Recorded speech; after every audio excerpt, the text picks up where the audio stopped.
ചാർധാം യാത്രയ്ക്ക് പോകുന്ന തീർത്ഥാടകർക്ക് ജാഗ്രതാ നിർദ്ദേശം. ഉത്തരകാശി ജില്ലകളിൽ കനത്ത മഴ സാധ്യതയുള്ളതിനാൽ ഓറഞ്ച് അലർട്ട് പ്രഖ്യാപിച്ചു. ഇതിനെ തുടർന്നാണ് ജാഗ്രതാ നിർദ്ദേശം നൽകിയത്. ഉത്തരകാശി, തെഹ്രി, ഗർവാൾ ജില്ലകളിലാണ് ഓറഞ്ച് അലർട്ട്. ചാർധാം യാത്രയ്ക്ക് പോകുന്ന തീർത്ഥാടകർക്കും വിനോദസഞ്ചാരികൾക്കും അതീവ ജാഗ്രതാ നിർദ്ദേശം നൽകി. യാത്ര ചെയ്യുമ്പോൾ കൂടുതൽ ശ്രദ്ധിക്കണമെന്നും കാലാവസ്ഥയുടെ സ്വഭാവം കണക്കിലെടുത്ത് വേണം മുന്നോട്ടു പോകാനെന്നും അധികൃതർ നിർദ്ദേശം നൽകി. തെഹ്രി, ഗർവാൾ, ഉത്തരകാശി ജില്ലകളിലെ ചിലയിടങ്ങളിൽ ഇടിമിന്നലോടുകൂടിയ കനത്ത മഴയ്ക്ക് സാധ്യതയുണ്ടെന്നാണ് കാലാവസ്ഥാ വകുപ്പിന്റെ മുന്നറിയിപ്പ്. ഉത്തരാഖണ്ഡിൽ ചാർധാം യാത്ര സുഗമമായി പുരോഗമിക്കുകയാണ്. സുരക്ഷിതവും തടസ്സമില്ലാത്തതുമായ യാത്ര ഉറപ്പാക്കാൻ വിപുലമായ ക്രമീകരണങ്ങൾ ഏർപ്പെടുത്തിയിട്ടുണ്ട്.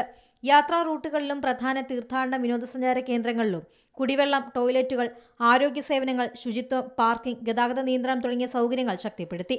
കേദാർനാഥിലേക്കുള്ള തീർത്ഥാടന പാതയിൽ കർശന സുരക്ഷാ ക്രമീകരണങ്ങൾ ഏർപ്പെടുത്തിയിട്ടുണ്ട്. തിരക്ക് നിയന്ത്രിക്കുന്നതിനും സുഗമമായ ദർശനം ഉറപ്പാക്കുന്നതിനും ടോക്കൺ സംവിധാനം ഏർപ്പെടുത്തി.